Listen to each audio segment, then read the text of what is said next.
If you own a bike with a single-sided swing arm, you may be wondering how to adjust the chain. Keep watching, we're going to show you how it's done.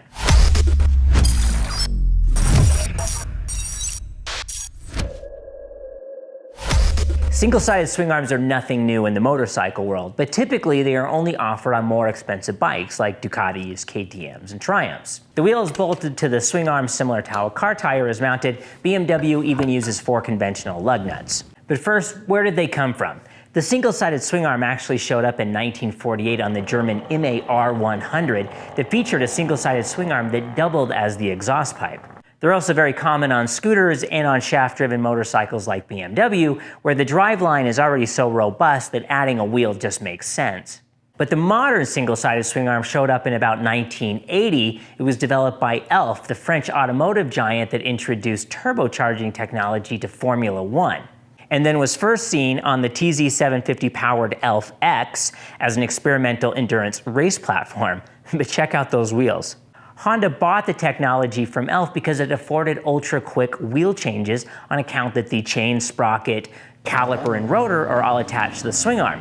At that time, Honda V4s were shredding rear tires at an alarming rate.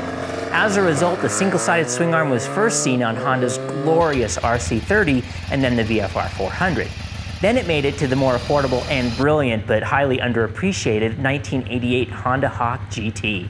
The famous designer Fabio Taglioni saw it on Honda's oval piston NR750, which he later claimed was the inspiration for the iconic Ducati 916. While the single-sided swing arm afforded rapid tire changes, by the mid-1990s tire technology had advanced enough that tires could then withstand the speeds and horsepower of current race bikes, and Honda went back to traditional swing arms because they are a little bit lighter. But the Elf-designed single-sided swing arm had made its mark, if for no other reason than it looks glorious. So what about adjusting the chain? Well, since the chain and sprocket are attached to the swing arm, the greatest thing about adjusting the chain is that we don't have to worry about chain alignment like we do on a traditional swing arm. Also, having correct chain slack is pretty important. As the swing arm moves up or as the shock compresses, your chain gets tighter. If your chain is adjusted too tight, it could bind the movement and in extreme cases may even break the chain. If your chain slack is set too loose, worst case, your chain could actually come off. You'll need one of these crazy looking spanner wrenches. Most bikes that have a single-sided swing arm, one of these will come in the toolkit, but not all bikes, like Ducati doesn't give you one. So it's easy enough to get like a nice professional one from Motion Pro. We pulled the rear sprocket off this bike so you could see how the chain adjustment works on a single-sided swing arm. When you rotate this hub, the off-center axle will move forward and back. All you need to do is loosen these 2 pinch bolts to allow the hub to rotate. To actually adjust the chain, you don't need to remove the sprocket or the wheel. We just took that off for clarity. So as we continue, we put everything back together. Carefully use the spanner to grab the teeth on the hub and rotate until you arrive at the correct chain slack. Check your bike's recommendation for chain slack. Chain slack measurements can vary widely from the 30mm range to the 60mm range, depending on the bike's design. For example, this Hyperstrada asks for a chain slack measurement between 59 and 61 millimeters, which would appear to be really loose compared to a traditional sport bike, which is usually closer to that 30mm range. Also, Ducati wants you to set slack based on the distance from the bottom of the swing arm to the center line of the chain pins.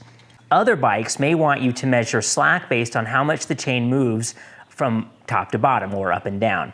Also, in almost every case, the manufacturer will want the chain slack measured with the motorcycle's weight on the rear wheel, so either on a rear stand or on the side stand, not on the center stand. It is very uncommon for the manufacturer to want you to measure chain slack with somebody sitting on the bike. Once you've arrived at the correct chain slack measurement, it's time to wrap things up. If your bike has only 1 pinch bolt on the rear hub, retorque that to the correct setting.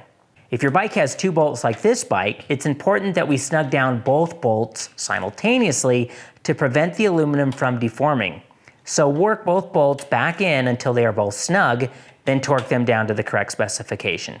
And there you have it, everything you wanted to know and probably more about adjusting the chain on a single-sided swing arm. If you have any ideas for any videos you'd like to see us do, please post it in the comments below. Be sure to click like or subscribe and check out our channel for even more videos. You can also check out canyonchasers.net. Thank you so much for watching, and ride well.